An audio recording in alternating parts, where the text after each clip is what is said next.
ओम श्री गुरुभ्यो नमः। हरि ओम। सहना भवतु सहनो भुनावतु सह वीर्यं करवावहै तेजस्विनावधीतमस्तु मा विद्विषावहै। ओम शांति शांति शांति। हरि ओम। शन्नो मित्रः संवरुणः शन्नो भगवत्तर्जमा शन्नो इंद्रो बृहस्पतिः शन्नो विष्णुरुक्रमः। नमो ब्रह्मणे नमस्ते वाय त्वमेव प्रत्यक्षं ब्रह्मोऽसि त्वमेव प्रत्यक्षं ब्रह्म वदिष्यामि ऋतं वदिष्यामि। तन्नाम अवतु तद्भगत्वारम् अवतु अवतु माम् अवतु भगत्वारम्। ओम शांति शांति शांति। हरि ओम। पूर्णमदः पूर्णमिदं पूर्णात् पूर्णमुदच्यते पूर्णस्य पूर्णमादाय पूर्णमेवावशिष्यते। ओम शांति शांति शांति। हरि ओम। असतो सद्गमय तमसो ज्योतिर्गमय मृत्युर्मा अमृतं गमय। ओम शांति शांति शांति। हरि ओम। उपस्थित ছোট নলদার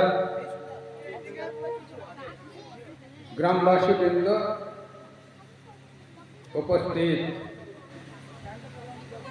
ভক্তমণ্ডলী এবং মায়েরা, সনাতন ধর্মাবলম্বী মায়েরা, আপনাদের সকলকে আমার গৈরিক অভিনন্দন এবং আন্তরিক শুভেচ্ছা। আজকে লোকনাথ বাবার তিরোধাম দিবস উপলক্ষে একটি ধর্মীয় আলোচনার এরা ব্যবস্থা করেছে। তা আমি আসতে পেরে সুখ অনুভব করছি। আপনাদের সব কল্যাণ কামনা করি।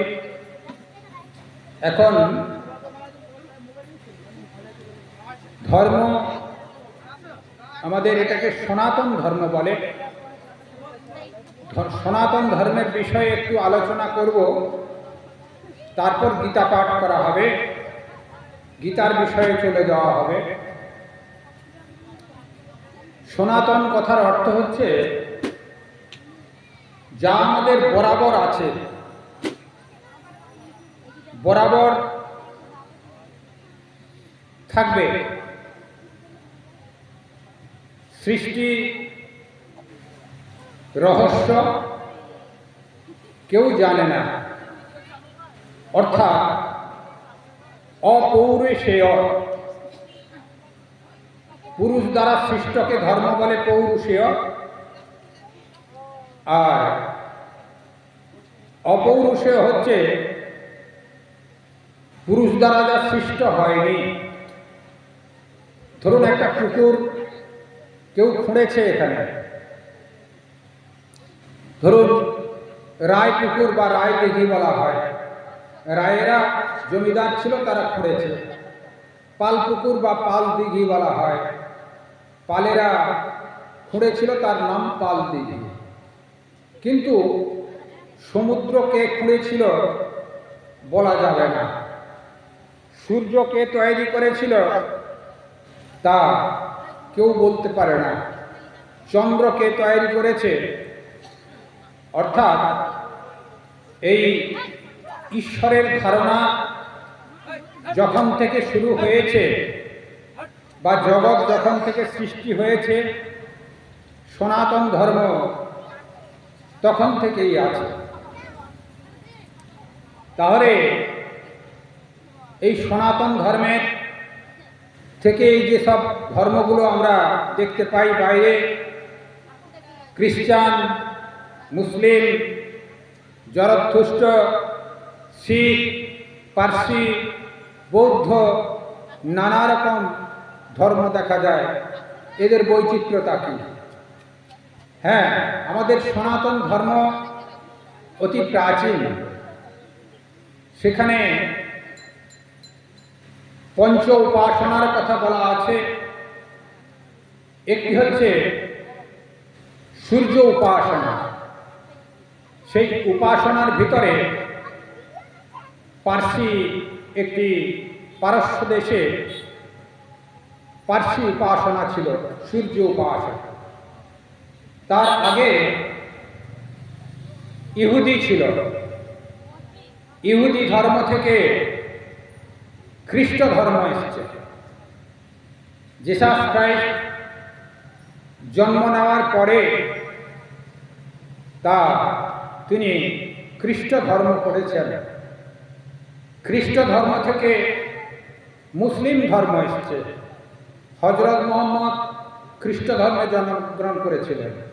পরে যিনি যে ধর্ম সৃষ্টি করেছেন সেটাকে মুসলিম ধর্ম বলা হয়।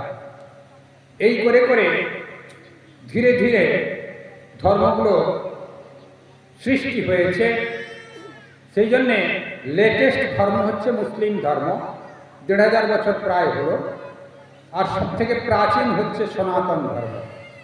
সনাতন ধর্মতে দুইটি দিক ছিল, অসুর আর সুর।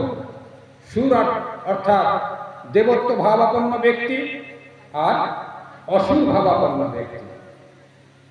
এই অসুর ভাবাপন্ন ব্যক্তিরাই যেন এই ভাইয়ের সঙ্গে মায়ের সঙ্গে ঝগড়া করে আলাদা আলাদা হয়ে গেছে, যেন আসরিক প্রবৃত্তি পরিচালনার জন্য। তাই এত দ্বন্দ্ব সনাতন ধর্মের সঙ্গে, যেন বৈরী ভাব সব। তা যাই হোক, এটাকে পৌরুষেয় কেন বলা হয়? অন্যান্য ধর্মকে পুরুষ দ্বারা সৃষ্ট বলে পৌরুষেয়। পুরুষ দ্বারা সৃষ্ট কেমন? ধরুন, গৌতম বুদ্ধ ধর্ম সৃষ্টি করেছে। শিখ ধর্ম কে সৃষ্টি করেছে? গুরু নানক। তাদের বই হচ্ছে গ্রন্থ সাহেব। বৌদ্ধদের বই হচ্ছে ত্রিপিটক। জৈনদের এইভাবে জৈন ধর্ম, ইহুদিদের ইহুদি, খ্রিস্টানদের বাইবেল সৃষ্টি হয়ে, জিসাস ক্রাইস্ট হয়ে, ওল্ড টেস্টামেন্ট, নিউ টেস্টামেন্ট হয়ে খ্রিস্ট ধর্ম। খ্রিস্ট ধর্ম থেকে কোরআন সৃষ্টি হয়ে মুসলমান ধর্ম। এইভাবেতে পরিবর্তিত হয়ে এগুলো সৃষ্টি হয়েছে। তার মানে এই সৃষ্টির পিছনে কোনো পুরুষ আছে, অর্থাৎ কারুর মত স্থাপন হয়েছে। যাদের মত স্থাপন হয়েছে, যাকে অবলম্বন করে যে শাস্ত্র, এবং সেই শাস্ত্রকে অবলম্বন করে ধর্ম, সেই পুরুষকে বাদ দিলে সেই শাস্ত্র বাদ পড়ে যাবে, সেই শাস্ত্রকে বাদ দিলে ধর্ম বাদ পড়ে যাবে। তাই তাকে পৌরুষেয় ধর্ম বলা হয়। পুরুষ দ্বারা সৃষ্ট হয়েছে। সনাতন ধর্ম কিন্তু পুরুষ দ্বারা সৃষ্ট নয়। কোনো এই সনাতন ধর্ম কে তৈরি করেছিল, তার কোনো কে তৈরি করেছিল কেউ বলতে পারবে না। তার মূল গ্রন্থ কি বলা যাবে? বেদ হচ্ছে সনাতন ধর্মের মূল গ্রন্থ। কিন্তু কে তৈরি করেছিল সনাতন ধর্ম এমনি কিছু পাওয়া যাবে না। সেই জন্যে সনাতন ধর্মকে অনাদি অনন্ত সনাতন বলা হয়। তাহলে আমাদের সনাতন ধর্ম সম্পর্কে একটু জানা হলো নিশ্চিত আপনাদের। এই সনাতন ধর্ম হচ্ছে পৌরুষেয় নয়, অপৌরুষেয়, আর অন্যান্য ধর্ম সব পৌরুষেয়। অন্যান্য ধর্মগুলো একটি আমাদের যেরকম স্বর্গরাজ্য বলা হয়, অন্যান্য ধর্মগুলো একটি জায়গায় যাওয়ার জন্য নির্দিষ্ট করা আছে এবং সংগঠনমূলক সারা বিশ্বকে একাট্টা করতে চাইছে প্রত্যেক ধর্মই। আমার ধর্মই বড়, আমিই সবকে গ্রাস করে ফেলব। কিন্তু সনাতন ধর্মের বৈশিষ্ট্য তা নয়। সনাতন ধর্মের বৈশিষ্ট্য হচ্ছে উদারতা, সহনশীলতা এবং উপলব্ধির বিষয়। অপরকে গ্রাস করা নয়, অপরকে ভালোবাসা এবং অপরের অন্তরাত্মার সঙ্গে আমাদের অন্তরাত্মার যোগ স্থাপন, এটি সনাতন ধর্মের মূল লক্ষ্য। তা সেই জন্যে গোষ্ঠীমূলক কোনো ধর্ম নয়। যারা অনন্তে চিন্তা করবেন, যারা আত্মা চিন্তা করবেন, যারা বৈদান্তিক ভাবনায় থাকবেন, তারা প্রত্যেকেই সনাতন। সেই জন্যে সনাতন শব্দ হচ্ছে বরাবর, এটি আছে, ক্ষণভঙ্গুর নয়, থাকবে, অনন্তকাল ধরে থাকবে। সেই জন্য সনাতন ধর্ম মূল ধর্ম। সনাতন ধর্মতে জন্মগ্রহণ করে স্বামী বিবেকানন্দ বলেছিলেন, তোমরা হিন্দু ধর্মে জন্মগ্রহণ করেছ, গৌরব অর্জন করবে, তোমরা গর্ব অনুভব করবে। অন্যান্য ধর্ম যেটিকে ওই কেবল নীতিপরায়ণ, এটি ভাব প্রবণ নিয়ে অন্যান্য ধর্মগুলো হয়েছে, তাতেই তারা গর্ব অনুভব করে। অথচ সনাতন হিন্দু ধর্ম যারা, তারা যথেষ্ট গর্ব অনুভব করা উচিত। তা ভয় ভীতিকে এড়িয়ে যেতে হবে। সনাতন ধর্মের ভিতরে মূল ভাব হচ্ছে অভিভাব। অভিকথার অর্থ হচ্ছে ভয় শূন্য, নির্ভীক হতে হবে। নির্ভীক হওয়া মানে বাচ্চা ছেলে কি ইয়াং জেনারেশন বাবা মাকে মানবে না, সেটি কিন্তু নির্ভীকতা নয়, সেটি উচ্ছৃঙ্খলতা। নির্ভীকতা নিজের আত্মাকে বিশ্বাস করে, নিজেকে বিশ্বাস করে এবং ঈশ্বরকে বিশ্বাস করে সর্বভূতে প্রেমময় ঈশ্বর দর্শন করে এগিয়ে যাওয়া, সেটি সনাতন ধর্মের মূল কথা। ভয় শূন্য হওয়া, ভয় শূন্য হওয়াই সনাতন ধর্মের মূল কথা। এই সনাতন ধর্ম অপৌরুষেয় যেটি আলোচনা হলো, এটি বেদ প্রমাণ। বেদ প্রমাণ কেমন? বেদ কথার অর্থ হচ্ছে বীজ ধাতু থেকে বেদ এসেছে। বীজ মানে জ্ঞান, জ্ঞানের সমষ্টি যেখানে বিদ্যমান, জ্ঞানের ভাব ও রাশিগুলি যেখানে বিদ্যমান, তাকে বেদ বলা হয়। বেদে দু চারটি মতবাদ আছে তা নয়, অভিভাবের ভিতর দিয়ে, অভয়ভাবের ভিতর দিয়ে আত্মসন্দর্শনের কথা বলা হয়েছে। এ জন্মে যদি কিছু নাও হয়, সামনে জন্মে হবে। পুনর্জন্মের কথা বেদ বলে। অন্যান্য ধর্ম পুনর্জন্ম মানে না, তবে গৌতম বুদ্ধ পুনর্জন্ম মানেন, জৈনরা কিছুটা মানেন। আর বাইরের যেসব ধর্মগুলো নামান্তর মাত্র, তারা পুনর্জন্ম মানে না। সেই জন্যে সনাতন ধর্ম অন্যান্য ধর্ম থেকে এটি মূল পৃথক। এটি হচ্ছে পুনর্জন্মবাদ, উপলব্ধিমূলক বিষয়। আর অন্যান্যরা পুনর্জন্ম মানে না, কেবল স্বর্গরাজ্য মানে এবং গোষ্ঠীমূলক ব্যক্তি, অর্থাৎ আমি সমস্ত কিছু হয়েছি, আমি সমস্ত কিছু হয়েছি ভালো জিনিস, কিন্তু আমি এই সবাইকে একাট্টা করে নেব, এটি সম্ভব হয় না। বৈচিত্র্যতাই সনাতন ধর্মের মূল। তা সেই জন্যে সনাতন ধর্মের মূল শাস্ত্র হচ্ছে বেদ। এবার এই বেদ, শুধু বেদ আমাদের মূল শাস্ত্র বললে হবে না, বেদকে অবলম্বন করে আরও দুটি শাস্ত্র আছে। আজকে যেমন গীতা পাঠ হবে, গীতা একটি শাস্ত্র আছে, আর একটি ব্রহ্মসূত্র বা বেদান্ত দর্শন আছে। বেদকে বলা হয় শ্রুতি। তখনকার দিনে লিখে লিখে হতো না, শিষ্যরা বসত, গুরুদেব বলে দিতেন, তা গুরুদেব যা বলে দিতেন শিষ্যরা একবার শুনেই তা মনে রাখতেন, তাই শ্রুতি বলা হতো। বেদ হচ্ছে শ্রুতি প্রস্থান। তারপরে আর স্মৃতি প্রস্থান হচ্ছে গীতা, ন্যায় প্রস্থান হচ্ছে ব্রহ্মসূত্র বা বেদান্ত দর্শন। আমাদের হিন্দু মাত্রেই এই তিনটি শাস্ত্র, বেদ, ব্রহ্মসূত্র, গীতার একটু পড়তে হবে, নচেত শ্রবণ করতে হবে। হয় নিজেদের অধ্যয়ন সাধ্যায় করতে হবে, না পারলে গুরু ধরে, গুরুজন ব্যক্তিকে ধরে, নচেত শ্রবণ করতে হবে।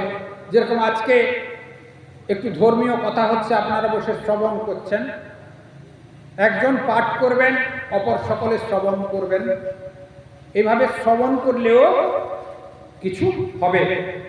সেই জন্যে প্রস্থানত্রয়ে আমাদের জন্মগ্রহণের পরে মৃত্যু পর্যন্ত শতায়ু পুরুষ, 100 বছরের ভিতরে মানুষের শরীর চলে যাবে। কেউ 60, 70, 80, 90, 100, বড় জোর 110, ব্যালেন্স করে 110। এই লোকনাথ বাবা 160 বছর বেঁচেছিলেন, এক্সেপশনাল ধরুন। সেই জন্যে শতায়ু পুরুষ উপনিষদ বলছেন, 100 বছর পুরুষের আয়ু। 100 বছরের বেশি আর হচ্ছে না, তো তার ভিতরে আমাদের আয়ু শেষ।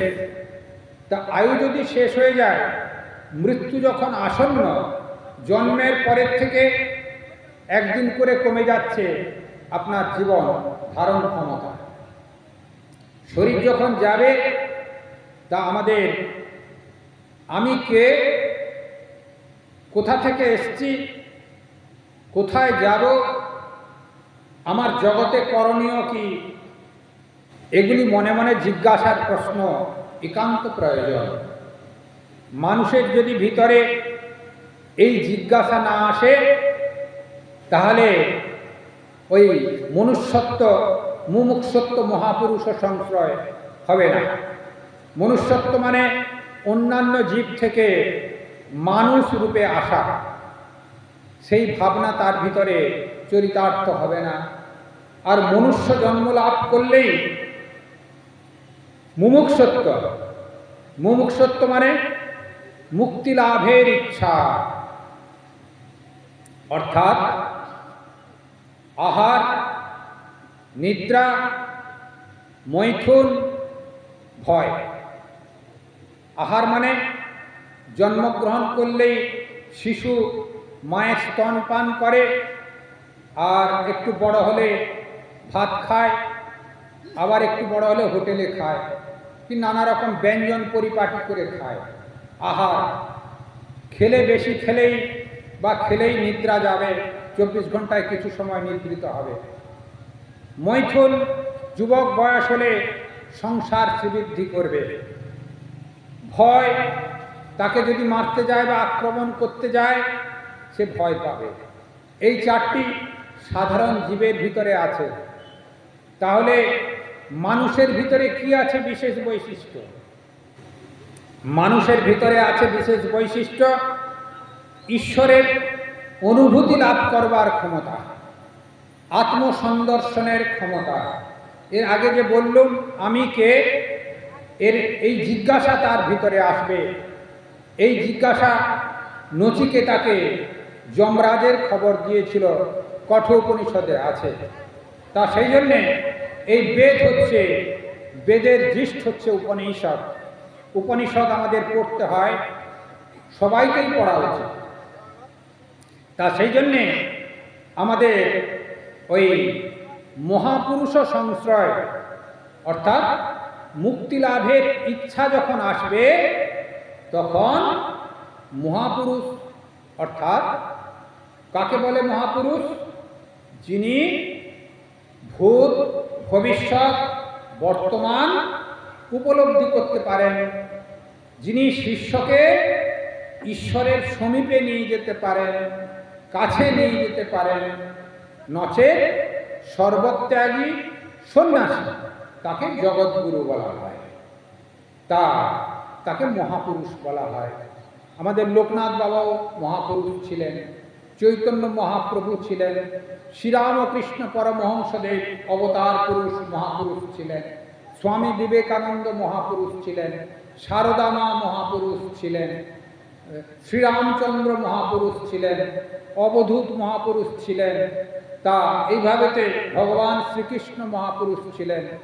তা এইভাবে যারা পৃথিবীতে আধ্যাত্মিক প্লাবন ঘটিয়েছেন বা নিজে উপলব্ধি করে অপরকে শিক্ষা দিয়েছেন, তারা সকলেই মহাপুরুষ।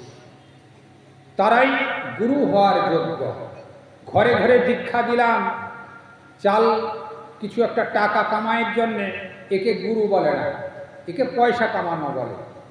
গুরু হবে যিনি শিষ্যের ভার নিতে পারবেন, শিষ্য গুরুর সেবা করে আনন্দ অনুভব করবে, তার ভিতরেও ঈশ্বরের শক্তি তার ভিতরে স্প্রেড করবে, এই ভাবনা তার ভিতরে সঞ্চারিত হবে, ঈশ্বরের অনুপ্রেরণা তার ভিতরে আসবে, তবেই তাকে আমরা গুরু বলতে পারি।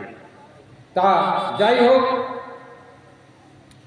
আমাদের সমাজের স্বীকৃতি দেওয়া গুরু হচ্ছে সন্ন্যাসী, জগৎগুরু। তার গুরুদেব হচ্ছেন কে? শিব স্বয়ং। সেই জন্যে আমরা শিবকে তো দেখতে পারি না, মূর্তি হিসাবে, প্রতীক হিসাবে দেখি। তাই সন্ন্যাসীকে চলন্ত বিগ্রহ বলা হয়, অবতার পুরুষ বা আচার্যকে চলন্ত বিগ্রহ বলা হয়।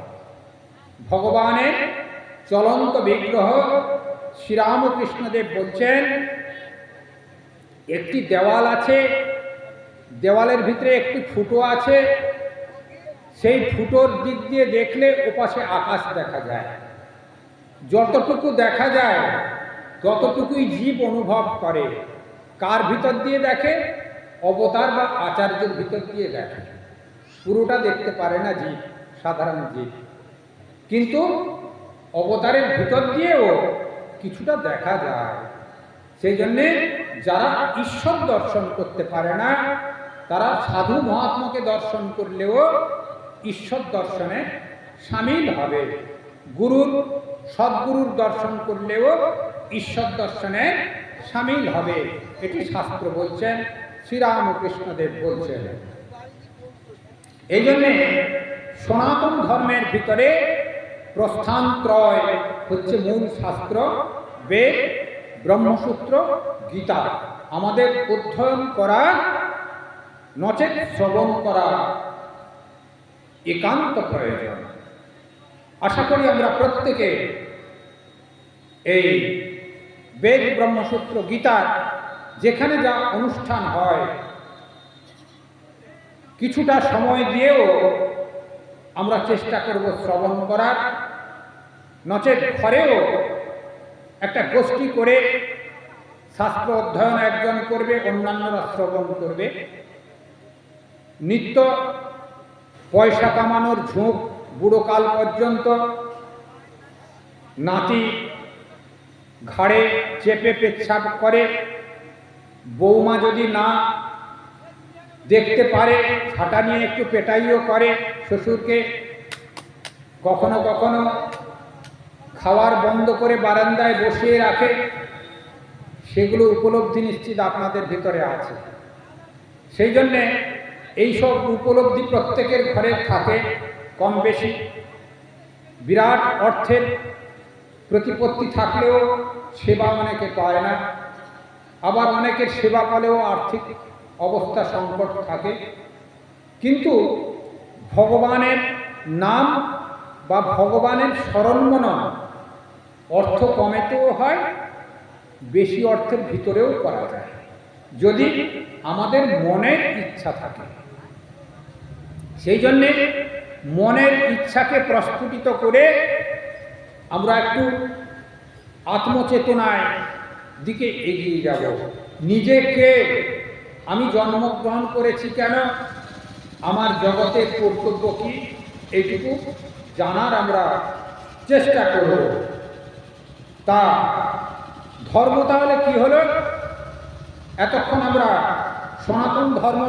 সনাতন সম্পর্কে আলোচনা করলাম। ধর্ম তাহলে কি? ধর্মের ভিতরে একটি গোপন রহস্য আছে। আমি কে যেটি বললাম সেটি হচ্ছে ঈশ্বর। ঈশ্বর কি? সত্য স্বরূপ।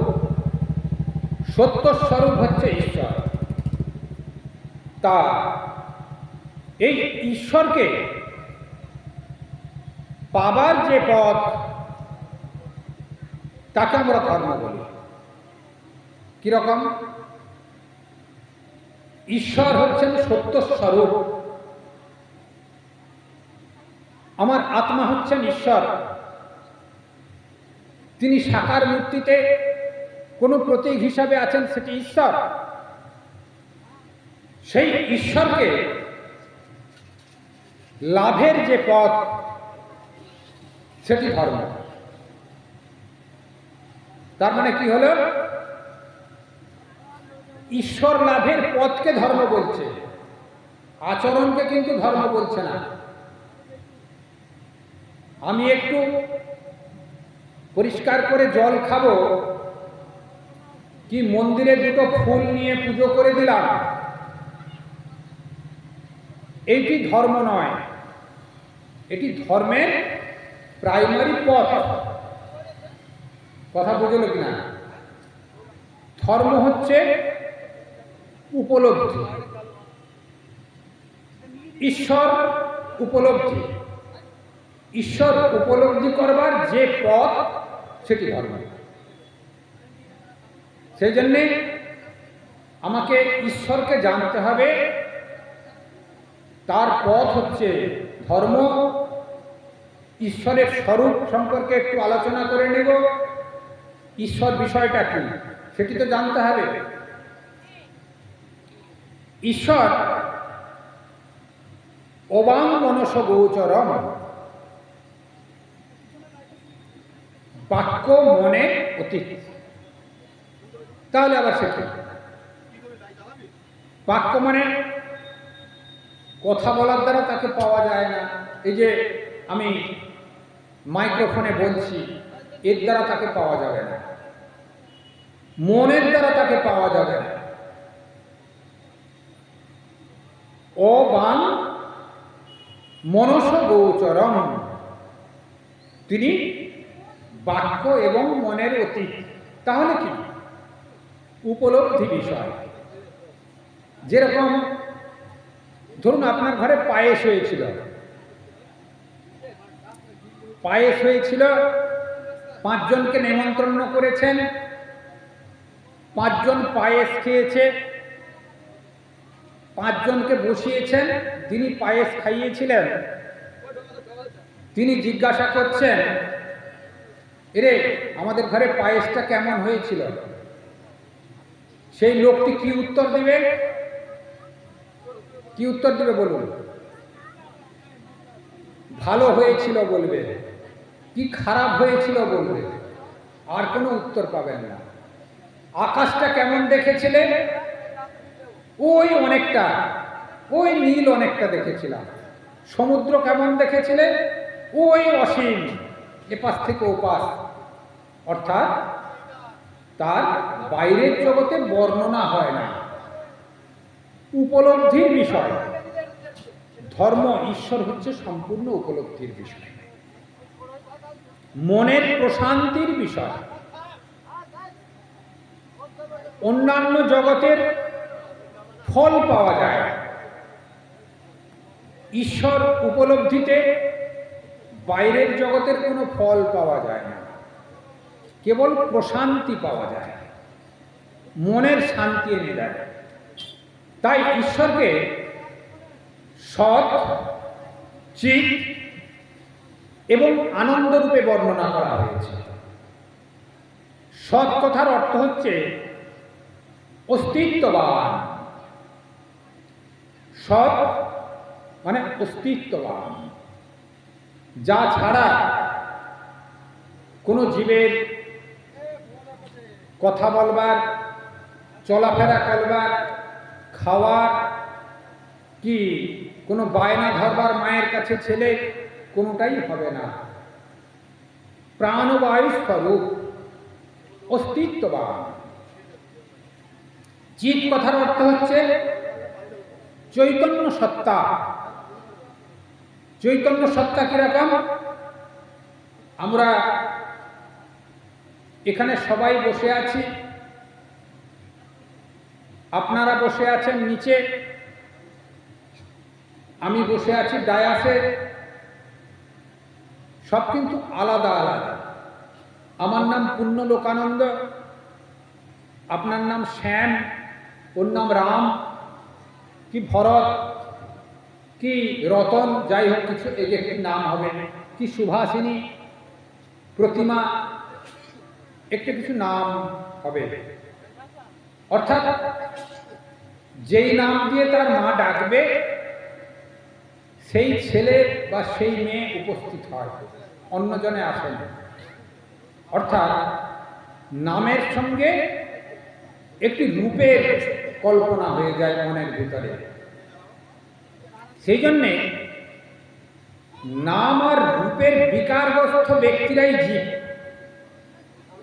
বুঝা গেল? নাম আর রূপের বিকার সংযুক্ত ব্যক্তিরাই জীব, তাকে আমরা বলবো জীবাত্মা। তাহলে জীব চৈতন্য।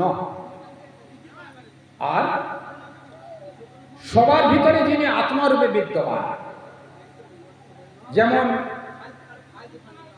একটি গামলায় শ্রীরামকৃষ্ণদেবের একটি গল্প আছে, বলি ভালো লাগবে। টাইমটা দেখে নিচ্ছি। শ্রীরামকৃষ্ণদেবের একটি গল্প আছে। এক গামলা জল ছিল, এক গামলা জলের ভিতরে গ্লাস, ঘটি, বাটি সব ডুবানো আছে। তা অখণ্ড জলরাশি গামলার ভিতরে দেখা যাচ্ছে। অখণ্ড মানে খণ্ডিত নয়। কিছুক্ষণ পরে একজন এসে গ্লাসটাকে উপরে তুলল, বাটিটাকে উপরে তুলল, ঘটিটাকে উপরে তুলল। তখন গামলার জল থেকে ঘটির জল, বাটির জল, গ্লাসের জল আলাদা হবে কেনা? অর্থাৎ একই গামলার জল, ঘটির জল, গ্লাসের জল, বাটির জল আলাদা হয়ে গেল। আবার কিছুক্ষণ পরে যদি তাকে থাপ্পড় মেরে দেওয়া যায় বা আন্দোলিত করা যায়, ঘটি, গ্লাস, বাটি সব জলের ভিতরে ডুবে যাবে গামলার জলে। যেই ঘটি, বাটি, গ্লাসটা উপরে তোলা হয়েছিল তখন খণ্ডিত জলরাশি হয়েছিল, জীবাত্মা হয়েছিল, নাম রূপের জল হয়েছিল, ঘটির জল, বাটির জল, গ্লাসের জল।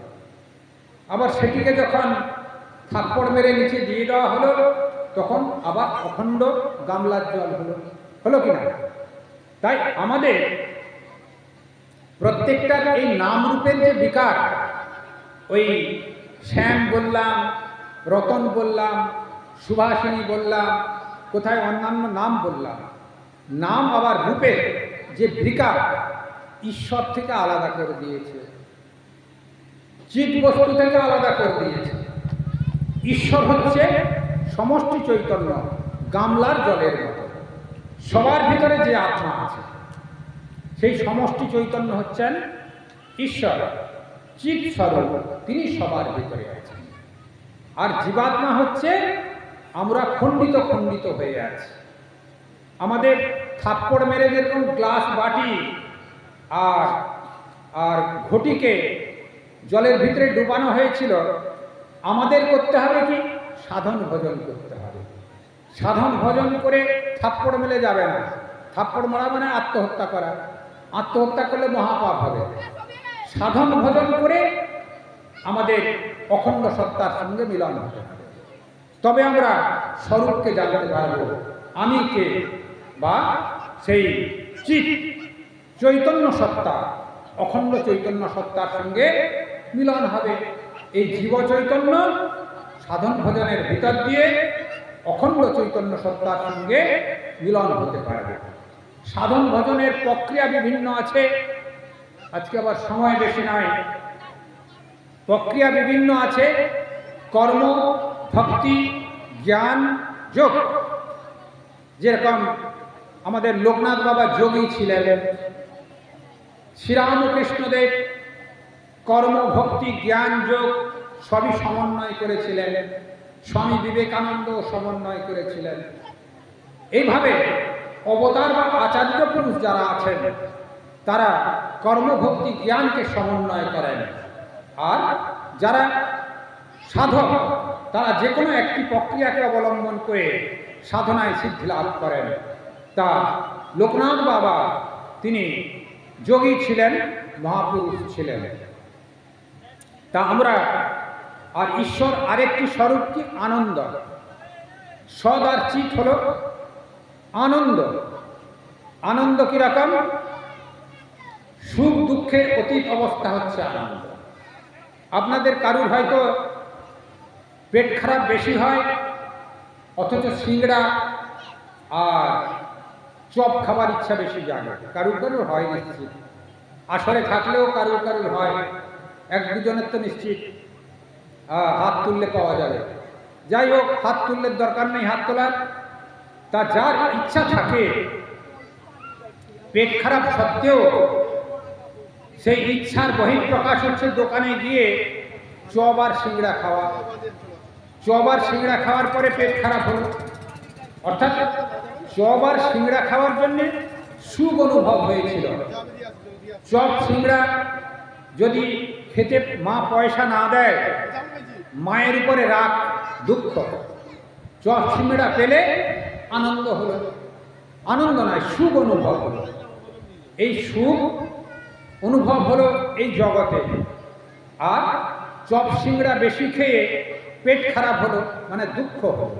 ডাক্তারের কাছে যেতে হবে, আর ডাক্তারের কাছে ঔষধ দেবে ঠিকই, পয়সা খরচা, তার থেকে নিজের কষ্টভোগ বেশি। সেই জন্যে দুঃখ এবং সুখ, সুখ এবং দুঃখ এই জগতের ভিতরে ওতপ্রোত জড়িত। সেই জন্য সুখ দুঃখের অতীত অবস্থা হচ্ছে আনন্দ, যা ঈশ্বরকে অনুভূতি করে, ঈশ্বরকে সাধন ভজন করে, শাস্ত্রকে অবলম্বন করে পাওয়া যায়।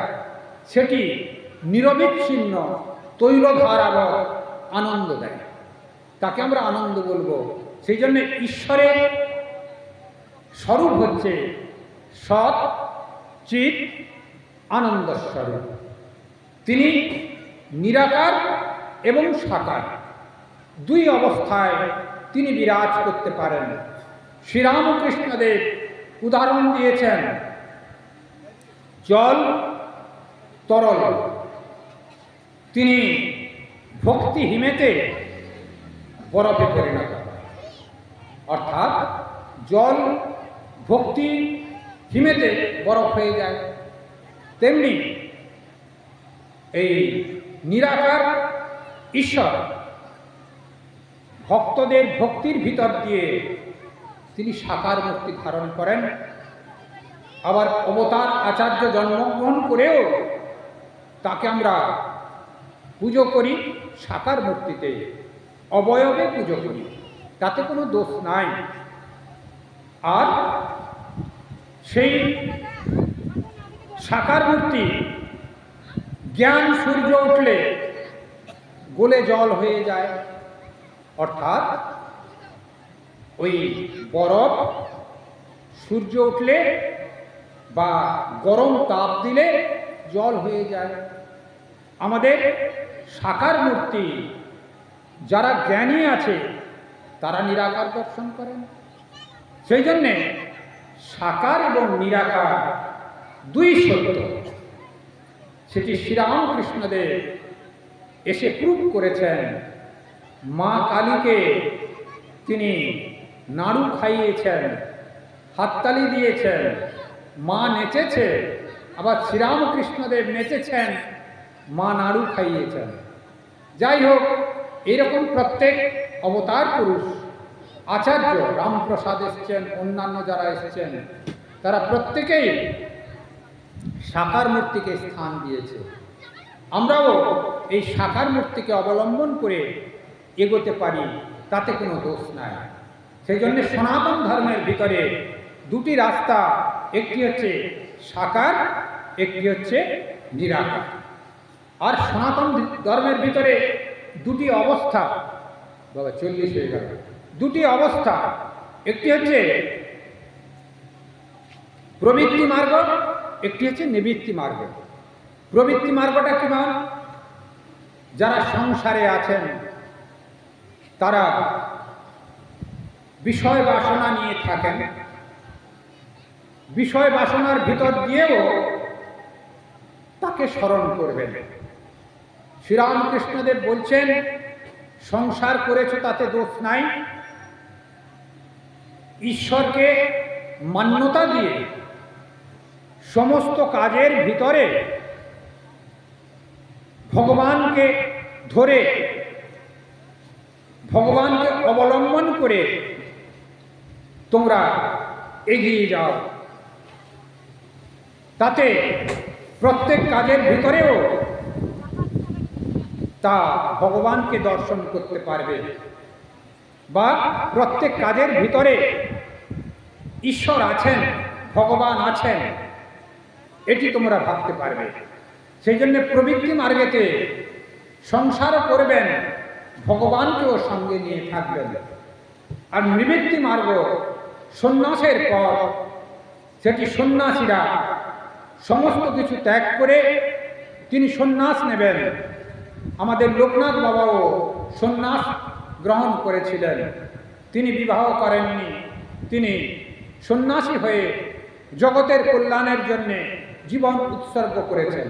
আমরা যেরকম সমস্ত কিছু ত্যাগ করে জগতের কল্যাণের জন্যে এবং ঈশ্বর আরাধনের জন্য আত্মনমস্বার্থ জগৎ হিতায়, নিজের মুক্তি এবং জগতের কল্যাণ, এই জন্যেই সংসার ত্যাগ করা হয়েছে। এটাকে নিবৃত্তি মার্গ বলা হয়। এই দুটি পথ আছে, প্রবৃত্তি এবং নিবৃত্তি। আমরা এই দুটি পথকেই অবলম্বন করে এগিয়ে যাব। তবে আমাদের বৈষম্যগুলো, কেউ হয়তো ভগবান শ্রীকৃষ্ণকে মানেন, তিনি শিবকে মানেন না। আবার কেউ শিবকে মানেন তো মা কালীকে মানেন না। মা কালীর কেউ কেউ আর প্রসাদ খাবে না, বৈষ্ণবরা করে বলে। কিন্তু উপনিষদের সাকার মূর্তির আলোচনা করতে গিয়ে বলেছেন, আমরা পুরোহিত যারা আছেন তারা দেখবেন গণেশাদি পঞ্চদেবতার পুজো করতে হয়, বৈষ্ণবকেও পঞ্চদেবতার পুজো করতে হয়, আর শৈবকেও পঞ্চদেবতার পুজো করতে হয়। যারা কালী পুজো করে তারাও পঞ্চদেবতার পুজো করতে হয়। পঞ্চদেবতার পুজো ছাড়া হবে না। এটি পুরোহিতদের জিজ্ঞেস করবেন, আজকেও পুজো করেছে, নিশ্চিত করেছে। সেই জন্যে যারা কৃষ্ণের উপাসনা করেন, কেবল কৃষ্ণই সব হয়েছে আর সব ভ্রান্ত মাত্র, এ তো মুসলমানদের ধর্মের মতো আল্লাহ সব বাদবাকি সব কাফের বা নষ্ট, এইরকম ধারণা ভালো নয়। এটি খারাপ ধারণা, কোনো সনাতন ধর্মের ভিতরে এটি নাই। ভগবান শ্রীকৃষ্ণ অবতার পুরুষ, তাকে আমরা মানব ঠিক আছে, কিন্তু অন্যকে অপমান করব না। যেরকম শ্রীকৃষ্ণকে যারা মানেন তারা লোকনাথ বাবারও উপাসনা করেছেন, তাতে দোষ নাই। কিন্তু যাকে মানবেন, ইষ্টকে নিষ্ঠা সহকারে মানা ভালো, অপরকে ভালোবাসবেন আর নিষ্ঠা সহকারে ইষ্টকে বেশি শ্রদ্ধা করবেন। সেই আমাদের গণেশের উপাসনা মহারাষ্ট্রের দিকে হয়, শিবের উপাসনা সারা ভারতবর্ষ জুড়ে হয়, শক্তির উপাসনা সারা ভারতবর্ষ জুড়ে হয়, ভগবান শ্রীকৃষ্ণের উপাসনা বৈষ্ণবরা করেন, তা সূর্যের উপাসনা তা পার্সিরা করেন। এইভাবে পঞ্চ উপাসনা সব জায়গায় হয় আমাদের ভিতরে। সেই জন্যে পঞ্চ উপাসনার ভিতর দিয়েই আমাদের এগোতে হয়। কেউ কাউকে বেশি ভালোবাসতে পারেন, অপরকে ঘৃণা করবেন না, তাহলে ঐক্য আমাদের নষ্ট হয়ে যাবে। দুই ভাই, একজন রামকৃষ্ণ মিশনের দীক্ষিত, একজন ভারত সেবার সময়ের দীক্ষিত, একজন শক্তির মন্ত্র নিয়েছে, আবার একজন হয়তো বৈষ্ণবদের মন্ত্র নিয়েছে। চার ভাই চার রকম, তাই ঝগড়া করবার কোনো দরকার নেই। এক ঘরে অনুষ্ঠান করবেন, তিন ভাই উপস্থিত হবেন, তাহলে সমস্যার সমাধান হবে। তা এইভাবে যদি আন্ডারস্ট্যান্ড করেন, আমাদের ভিতরে দ্বন্দ্ব থাকবে না। যাকে যে যার উপাসনা করেন তাকে শ্রেষ্ঠত্ব জ্ঞান করবেন, কিন্তু অপরকে ঘৃণা করবেন না, ভালোবাসবেন, অনুষ্ঠানে যোগ দেবেন, তাতে হিংসা থেকে বিরত থাকবেন এবং নিজেদের কল্যাণ সাধন হবে, ঐক্য স্থাপন হবে।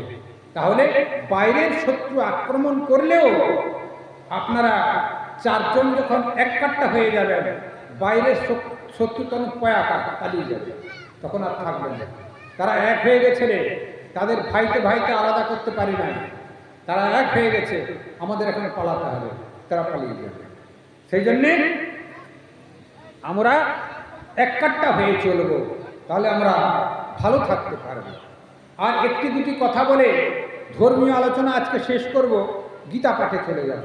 আমাদের গৃহস্থ লোকে আমি তো সন্ন্যাসী, আমরা মানে এখানে আপনাদের কথা বলা হচ্ছে, যারা গৃহে বসবাস করেন তারা গৃহী, সংসারী বা সংসারী, কেউ সংসার না করলেও গৃহে বসবাস করেন, মা বাবাকে কেউ দেখছেন, সেও গৃহে বসবাস করেন, সেও গৃহী। তাদের 5টি যজ্ঞ করতে হয়, অবশ্যই করতে হবে 5টি যজ্ঞ। তো 5টি যজ্ঞ হচ্ছে কি? ঋষি যজ্ঞ, পিতৃযজ্ঞ, দেবযজ্ঞ, ভূতযজ্ঞ, নৃযজ্ঞ। এই 5টি যজ্ঞ অবশ্যই করণীয়। ঋষিযজ্ঞ কাকে বলে? আমাদের সদ্গুরুর কাছ থেকে মন্ত্র দীক্ষা গ্রহণ। সদ্গুরু মানে ঘরে ঘরে দীক্ষা দিয়ে যাবে তা নয়, যারা সন্ন্যাসী আশ্রমবাসী তাদের কাছ থেকে মন্ত্র দীক্ষা নেবেন, দিয়ে সাধন ভজনের পথ বলে দেবে, সাধন ভজন করবেন। এটি ঋষিযজ্ঞ। সে গুরুকে কখনো কিছু দিলেন, কি উৎসবে যোগ দিলেন, মূল হচ্ছে সাধন ভজন করা, এটি হচ্ছে ঋষিযজ্ঞ। তারপরে হচ্ছে পিতৃযজ্ঞ। পিতৃযজ্ঞ মানে হচ্ছে পিতামাতার সেবা করা, পিতামাতার শরীর চলে গেলে শ্রাদ্ধ বা শান্তি সস্তয়ন করা, এগুলো পিতৃযজ্ঞ মানে পিতৃমাতৃযজ্ঞ উভয়। দেবযজ্ঞ মানে আমাদের সূক্ষ্ম শরীরে কতগুলি শুভ শক্তির পরিচায়ক আছে, সেই শুভ শক্তিকে আমাদের আশীর্বাদ নেবার জন্যে এই যে পুজো অর্চা হলো, এটা দেবযজ্ঞ। আজকে পুজো হলো, ধরুন দেবযজ্ঞের ভিতরে করে। হোমযজ্ঞ করা হচ্ছে, দেবযজ্ঞের ভিতরে পড়ে। এগুলি সংকল্প করে পূজা অর্চা হোমযজ্ঞ করলে সেখান থেকে সূক্ষ্ম স্তরে একটি আশীর্বাদ হয়, যাতে আমরা বিপদ থেকে মুক্ত হতে পারি এবং কার্যে সিদ্ধি লাভ হতে পারি। তাই ওটাকে দেবযজ্ঞ বলা হয়েছে, পূজা অর্চনা এবং হোমযজ্ঞ। ভূতযজ্ঞ, মানুষ বাদ দিয়ে অন্যান্য সব দ্বীপকে ভূত বলা হয়। ক্ষিতি অপ তেজ মরুত গৌম, পঞ্চভূত নিয়ে এই শরীর গঠিত হয়েছে। আমাদের মনুষ্য শরীর বাদ দিয়ে অন্যান্য সব শরীরকেই ভূত শরীর বলা হয়। সেই ভূতেদের খাবার দেওয়া, ভূতেদের খাবার দেওয়া মানে ওই আমাকে রাত্রিতে ভূত ধরে নিল, গুণী ওঝা এনে ছাড়াতে হবে, সেই ভূতের কথা নয়। এটি হচ্ছে পঞ্চভূত। মনুষ্য বাদ দিয়ে অন্যান্য জীব, কুকুর, ছাগল, ভেড়া, পাখি, গরু যা আছে, ওদের সবকেই ভূত বলা হয়। তাদের যোগ্য মানে তাদের সেবা করা। এটা কুকুর ঘরের পাশে ঘুরে বেড়াচ্ছে, আমি খাওয়ার নষ্ট করছি, সেই নষ্ট খাবারটা দুটো কুকুরকেও দিতে পারি। তাতে কুকুরটার পেট ভর্তি হলে রাত্রিতে চোর এলে সে তাড়াবে। একটি কুকুরকে যদি খেতে দেয়, সে গ্রামে পাহারা দেয়। কুকুর কখনো শত্রুতা করে না, পাগল না হয়ে গেলে। যে গ্রামে দু চারটে কুকুর রেখেছে দেখবেন, সেই গ্রামকে তারা পাহারা দিয়ে রেখেছে। চোর এলে আগে তারা সাড়া দিয়ে দেবে। অর্থাৎ প্রভুর খাবার খেলে সে আপনাকে ফেরত দিয়ে যাবে। সেই জন্যে এই ফেলে দেওয়া খাদ্যটুকু কুকুরকে দিলে কোনো দোষ নাই। তার থেকে আরও যদি ফেলে দেন, ওই ধরুন খোসা, ওই ফলের খোসা টোসা, সবজির খোসা, গরুকে দিতে পারে। ভাতগুলো নষ্ট হয়ে যাচ্ছে, পুকুরে ফেলে দিলেন, মাছ খাবে। অর্থাৎ ভূতযজ্ঞ কিছু অপচয় করতে নাই, এটি হচ্ছে ভূতযজ্ঞ। নৃযজ্ঞ, নৃযজ্ঞ হচ্ছে মানুষের সেবা।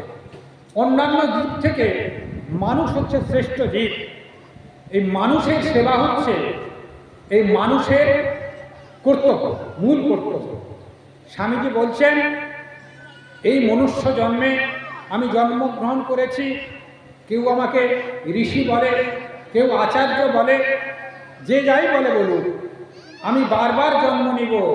প্রত্যেকটা মানুষ যাতে শিবের সঙ্গে একত্ব না অনুভব করে, আমি ততক্ষণ প্রেরণা যোগাতে থাকব প্রত্যেকটা মানুষের ভিতরে। স্বামীজির হৃদয় এমন উদার ছিল। সেই জন্যে বর্তমান যুগ শ্রীরামকৃষ্ণ, মা শারদা, স্বামী বিবেকানন্দের যুগ। স্বামী বিবেকানন্দের বই পড়বেন, দিক খুলে যাবে। শ্রীরামকৃষ্ণদেবের বই পড়বেন, দিক খুলে যাবে। গীতা বা শ্রীরামকৃষ্ণ কথামৃত পড়বেন, দিক খুলে যাবে। তা যাই হোক, তো আমাদের ভিতরে এই নৃযজ্ঞ, মানুষের সেবা, মানুষের সেবা একান্ত প্রয়োজন। মানুষ বিপদে পড়লে তাকে সহযোগিতা করবার জন্য এগিয়ে যেতে হয়। জাতি, ধর্ম, বর্ণ নির্বিশেষে বিপদে পড়লে এগিয়ে যেতে হবে। তবে হ্যাঁ, আপনার উপরে বোমবাস্ট করতে আসছে, তা আপনি তাকে ফুল দিয়ে পুজো করবেন, সেটি হয় না। সেখানে প্রতিহত করতে হবে। প্রতিহত করার পরে যারা বেঁচে থাকবে তাদের বোঝাতে হবে, এটা তোমরা করে ঠিক করো নাই। তোমরা জন্মগ্রহণ করেছ, শাস্ত্র অধ্যয়ন করে শান্তিতে থাকো, আমরাও শান্তিতে থাকব। কিন্তু বিরোধিতা করলে, তার ঘাত করলে প্রতিঘাতও দিতে হবে। কিন্তু ইচ্ছে করে প্রতিঘাত দেওয়ার দরকার নয়, ইচ্ছে করে কাউকে অনিষ্ট করবার দরকার নয়। কিন্তু আপনাকে আঘাত করলে আপনাকে প্রতিঘাত করতে হবে, এটা অশাস্ত্রীয় কিছু নয়। সেই জন্যে সবাইকে আমরা আপন করে নেব মানুষের সেবার ভেতর দিয়ে। এটি স্বামী বিবেকানন্দ বেশি বলে গেছেন, সাধারণ সাধকরা বলেননি। সাধারণ সাধকরা কেবল উপলব্ধির কথা বলেছেন, আর অবতার পুরুষ বা আচার্যরা জনসেবার কথা বলেছেন, মানুষের ভিতরে ভগবান দর্শনের কথা বলেছেন। আজকে ধর্মীয় আলোচনা এখানেই শেষ করছি। একটু লোকনাথ বাবার বিচার কথা হবে, তারপরে একটু গীতা পাঠে আমরা চলে যাব। তা সর্বে ভবন্তু সুখিনঃ, সর্বে সন্তু নিরাময়া, সর্বে ভদ্রাণি পশ্যন্তু, মা কশ্চিৎ দুঃখমান ভবেৎ। আপনাদের সকলের মঙ্গল হোক, কল্যাণ সাধন হোক, আপনারা ভালো থাকুন। জয় ঠাকুর, জয় মা, জয় স্বামীজি, জয় লোকনাথ বাবা কি জয়।